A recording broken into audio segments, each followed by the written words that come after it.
শুভ সকাল বন্ধুরা, কেমন আছো সবাই? আশা করি ভালো আছো, আমিও ভালো আছি। এখন হচ্ছে সকাল, তো আবারও একটা ভিডিও নিয়ে তোমাদের সামনে আমি চলে আসলাম। দেখো, এখন আমার স্নান করা হয়ে গেছে। আমি যখন ব্রাশ করতে গেছিলাম তখন আমি স্নানটা সেরে এসেছি। এখন আমি বিছানাগুলো তুলে নেব।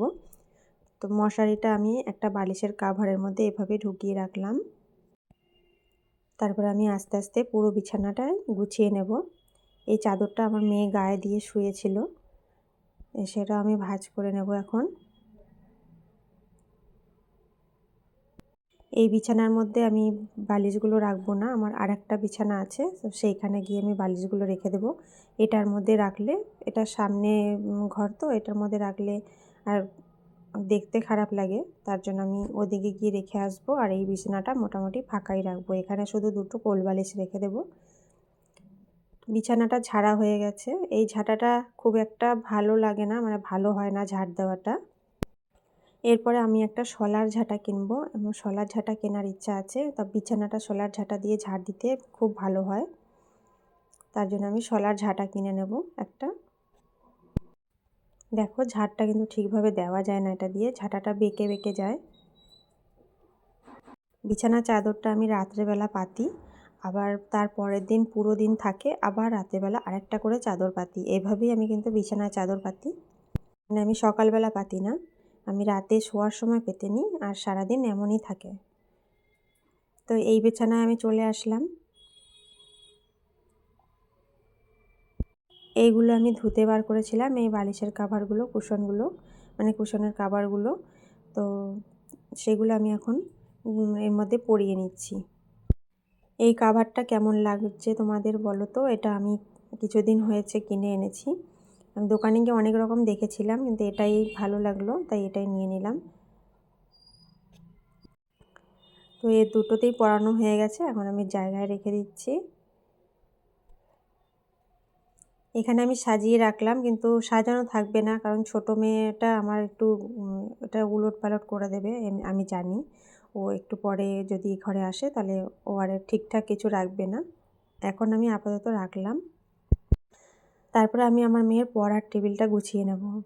পড়ার টেবিল তো বললাম, কিন্তু এখানেও কিন্তু ও পড়াশোনা করে না, এটা কিন্তু টেবিলটা এমনি এমনিই পড়ে থাকে।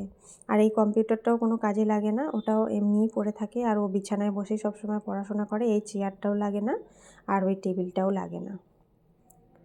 তো বইপত্রগুলো একটু এলোমেলো হয়েছে, ওগুলো আমি পরে গুছাবো, এখন আমি আর দেখালাম না।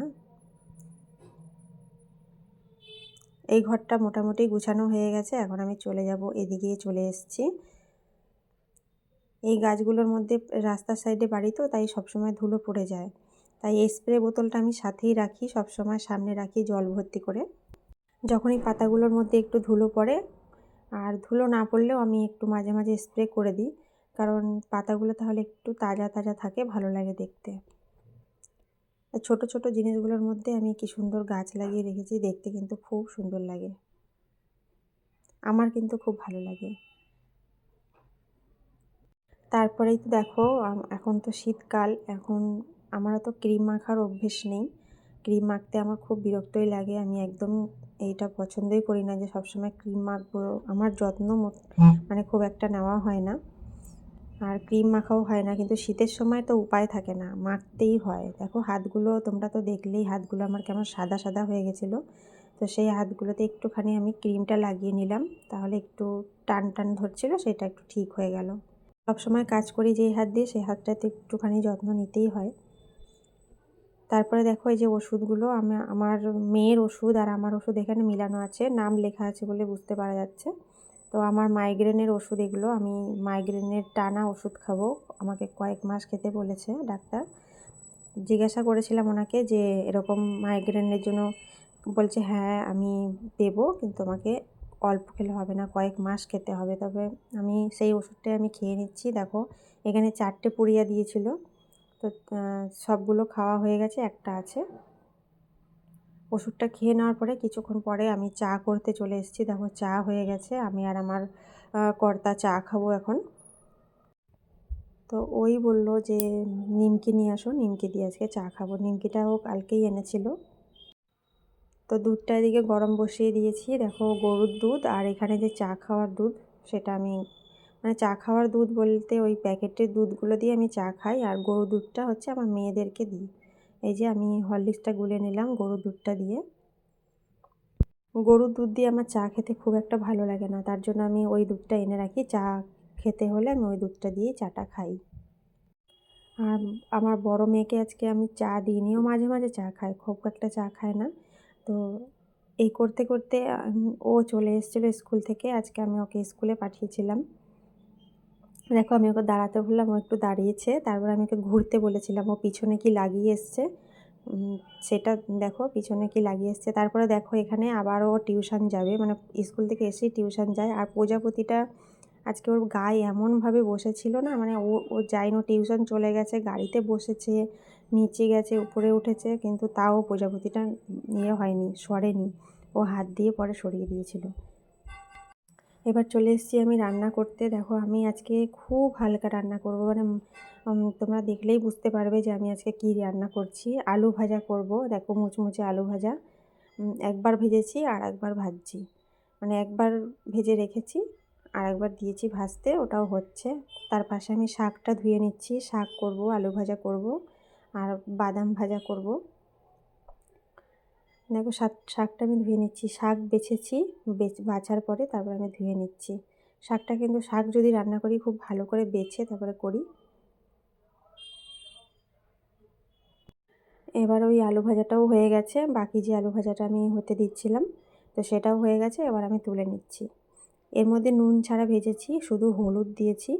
নুন দিলে কিন্তু কড়কড়ে হবে না, একটু মুচমুচে যে ভাবটা হয় সেটা হবে না, নরম হয়ে যাবে। আর আমার কর্তা নরম আলু ভাজা খায় না, মুচমুচে আলু ভাজা দিয়েই ভাত খাবে ও। আলু ভাজাটা হয়ে গেছে, এবার আমি চলে যাব অন্য কিছুতে। এ দেখো বাদাম আমি রেখেছি, বাদামটা আমি ধুয়েছিলাম। হ্যাঁ, বাদামটা বাজার থেকে এনেই আমি সরাসরি কিন্তু কড়াইতে দিই না, আমি হালকা করে মানে জলের মধ্যে দিয়েই উঠিয়ে নিই, মানে ধুয়ে নিই, তারপরে ভালো করে আমি শুকনো কাপড় দিয়ে মুছে নিয়েছি। মুছে নেওয়ার পরে আমি একটু পরে আমি দেখো আমি তেলের মধ্যে দিলাম। তো যখনই বাদামটা ফেটে ফেটে যাবে তখনই আমি কিন্তু তুলে নেব, বেশিক্ষণ রাখলে কিন্তু বাদামটা তেতো হয়ে যাবে, খেতে ভালো লাগবে না। বাদামটা আমি এবার তুলে নেব। গ্যাসটা বন্ধ করে দিয়েছি, গ্যাসটা বন্ধ করার পরে আমি আস্তে আস্তে তুলছিলাম। গ্যাসটা জ্বালানো থাকলে কিন্তু ওই বাকি বাদামগুলো পুড়তে থাকবে, তার জন্য গ্যাসটা বন্ধ করে দিয়েছিলাম। তারপরে আমি বাদামগুলো তুলে নিচ্ছি। এবার আমি শাকটা যে বেছে রেখেছিলাম সেটা আমি কেটেছি, আর যেটুকু বাকি আছে সেটা আমি তোমাদের সাথে শেয়ার করছি। ভাবলাম এটা শেয়ার করি, কাটছিলাম, কাটতে কাটতে ভাবলাম শেয়ার করি একটু, তো আবার তোমাদের কাছে একটু দেখাচ্ছি। দেখো শাকটা আমি বাকি শাকটা কেটে নিচ্ছি। আমার কর্তা সব শাক খায় না, কিছু কিছু শাক খায়, পালং শাক খায়, লাল শাক খায়, সব শাক কিন্তু খায় না। পুঁই শাক খায়, আর আজকে লাল শাকটা এনেছে, বললো, আমিও বারণ করেছিলাম ওকে মাছ আনতে, মাছ সবসময় ভালো লাগে না, তাই শাক এনেছে আর হালকা মতন রান্নাই আজকে করব। তেলটা আমি কমিয়ে নিয়েছি, 1 চামচের মতন তেল আছে। তারপর আমি একটা শুকনো লঙ্কা দিলাম, পেঁয়াজ দিলেও হতো কিন্তু আমি আজকে পেঁয়াজ আর রসুন ফোড়ন দিলাম না, এমনিতেই ভালো হয়েছিল খেতে খুব। শুকনো লঙ্কাটা ফোড়ন দিয়ে দিলাম আর দিয়ে দিলাম সামান্য হলুদ, মানে আমি হলুদ ছাড়া খাবো না বলেই হলুদটা দিয়েছি, নাহলে কিন্তু হলুদ না দিলেও হতো। আমার মা বলেছে হলুদ ছাড়া কোনো রান্না খাবি না, তাই না দিলে না, তাই সামান্য একটু হলুদ দিলাম। বেশি হলুদ দিলে তো ওটা কালারটা চলে যাবে, লাল রঙটা আর থাকবে না। খুব সুন্দর লাল লাল ভাজা হয়েছিল। দেখো বাদামগুলো আমি ভেঙে নিলাম, অল্প ভেঙে নিয়েছি, কিন্তু সব বাদামগুলো কিন্তু আমি শাকের মধ্যে দেবো না।